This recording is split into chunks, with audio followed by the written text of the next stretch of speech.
All right, this is part two of covering how to use textures with the AI standard shader. In part one, we covered how to use the color and the bump. And in this one, we're going to talk about the specular roughness. So let's get right back into our file. So we have our default AI shader here. I removed the roughness from last time. And let's take a moment and just talk about the little pieces that we're going to be working with in this little demo here. The main area we're going to be focusing here is the roughness, right? And with roughness at 0, it's very mirror-like in its reflection and highlights. If we can bring this up a little bit, so let's say about 0.2, you'll see that that starts to blur out a little bit, and we start to lose definition of our reflection. As I bring this up even higher, say for example to a 0.5, it almost completely disappears and the highlight is very, very broad. Right, so we'll stop that there and let's demonstrate what happens when we put textures into this roughness value. Right, so let's start and keep it really, really simple to start out with. I'm going to put in a file texture here. And there it is. I'm going to go ahead and load in just a black texture, just a big black square. Okay? So let's just see what happens when we get that. We'll say open.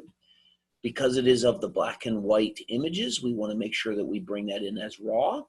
And then the other thing that we want to do is make sure that we turn on that alpha is luminance. Now let's update our render.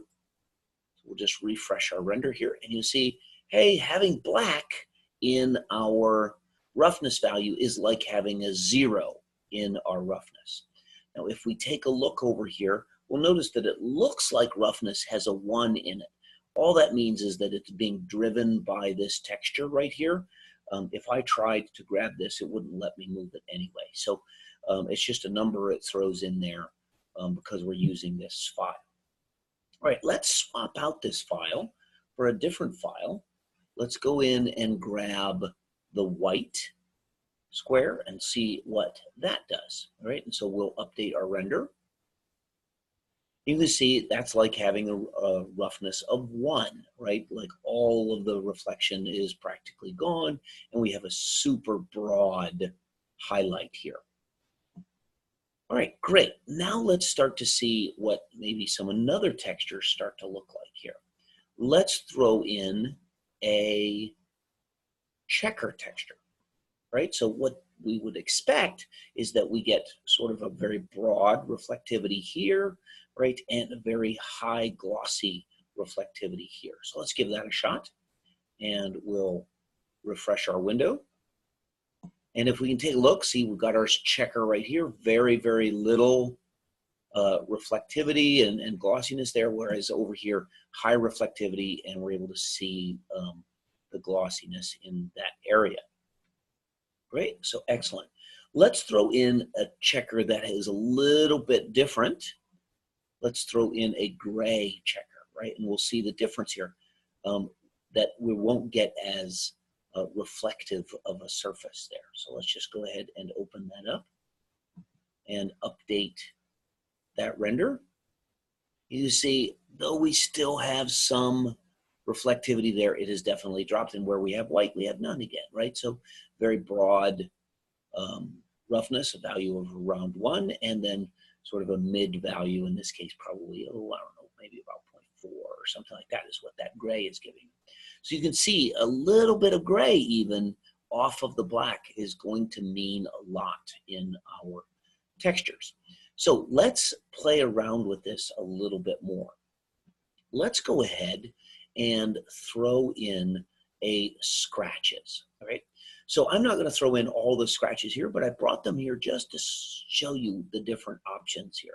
So you can see this scratches has a lot of white in it and very, very little black, right? And so what that's going to mean is that most of what we see is just going to be this broad roughness, just like in this white area of this checker here.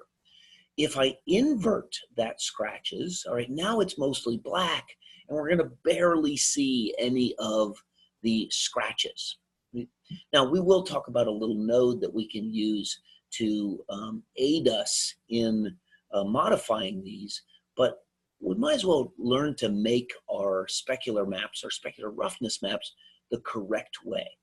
So if we went and just sort of adjusted our contrast a little bit and brought down those whites and brought up those blacks a little bit, we would have something like this. Now, if you stop and think about this a little bit, depending on the type of material you're creating, most of the time, the unscratched areas are going to be the glossy areas. And if we think about this with this map, the prominent not scratched areas are the white, and that's a roughness of 1, which is not glossy, right? That's going to give us this type of glossiness.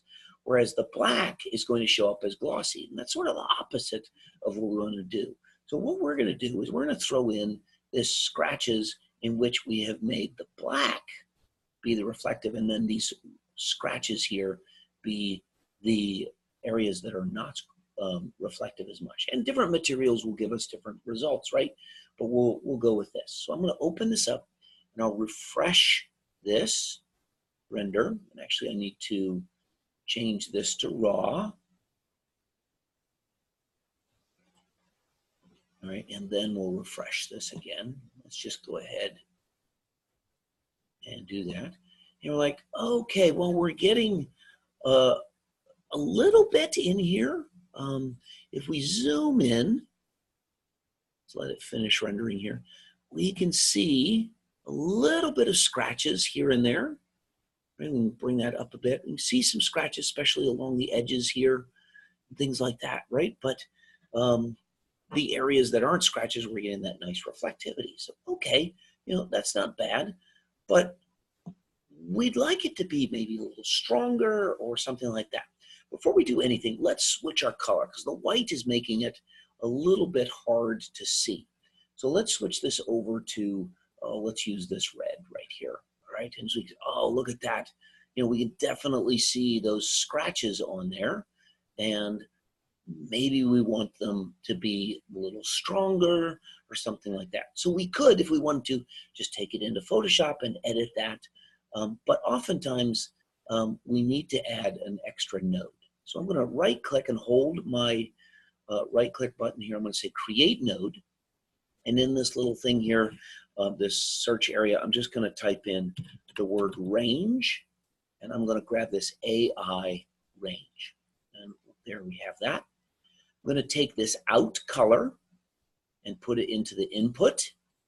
And then if you notice, if I try to take the color out, it dulls out the exact one that I want to bring it in, right? So all of these greenish dots here, they require a black and white image. So I'm just going to grab one of these RGB channels of this image that's passing through this node.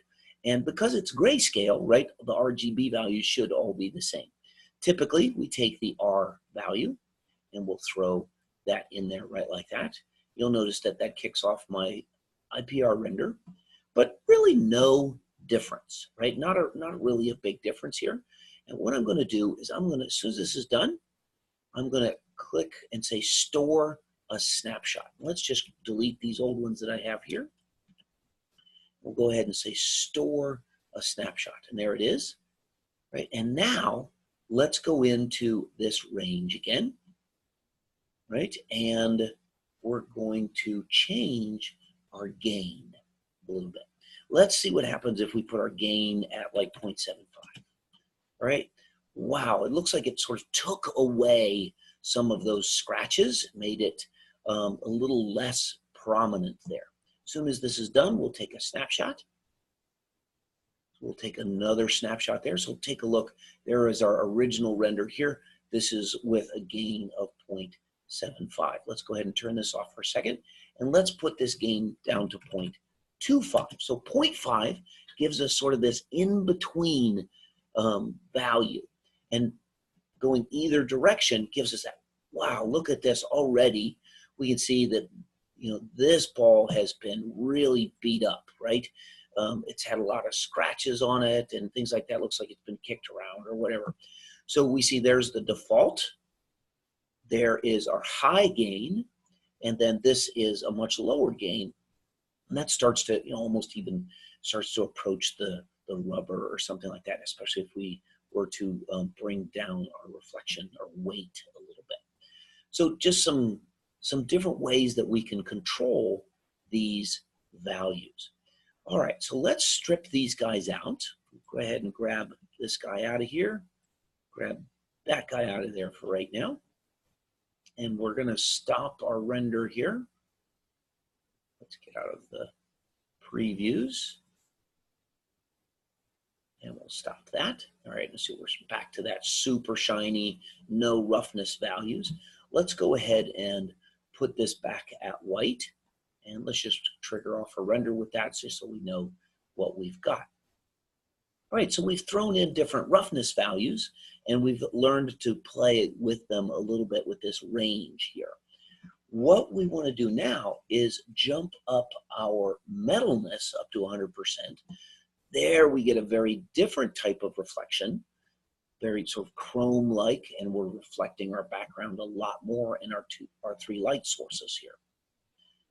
Well, the roughness still has the same sort of effect on these values, right?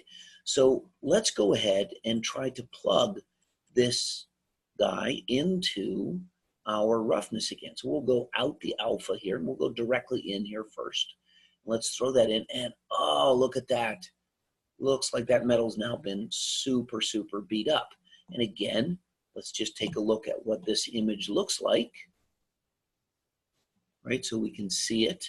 I'll just click on it here, view. Right, so this is what our image looks like, and that's what it's giving us here. So let's close that up, and let's tie it back into this guy. So let's bring that output into there, and the R, bring that out, come on, you can do it, right into there, and let's just stop that render row. Oh, we can already see a big difference. Let's just let that go. And that's that gain of 0.25, right? So as soon as that's done here, let's just grab that.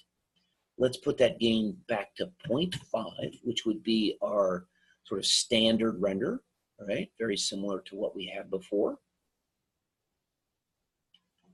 And we'll save one of those. And then let's put this up to say, oh, I don't know, 0.75 again. And you see we've got less of those scratches there. And we'll let that finish. And we'll create another one of those. And we can see the difference there between these different setups there. Now let's go back to say this one here. Let's put a 0.25 in here.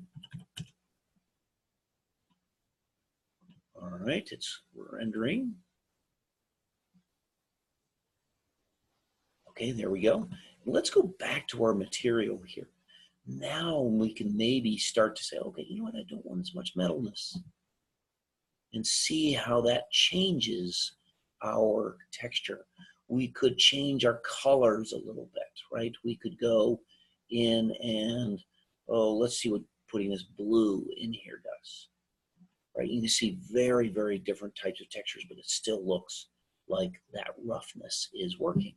And if we wanted it to look super like scraped up and everything, we could combine it with a bit of bump, in which our scrapes look like they're indented in. And we could combine it with a color map, which maybe had rust or something like that inside of those scratches. So I don't have those textures ready right now, but that just gives you a sense of how the color, the bump, and the specular roughness work. I hope that helps. If you have any questions, feel free to contact me.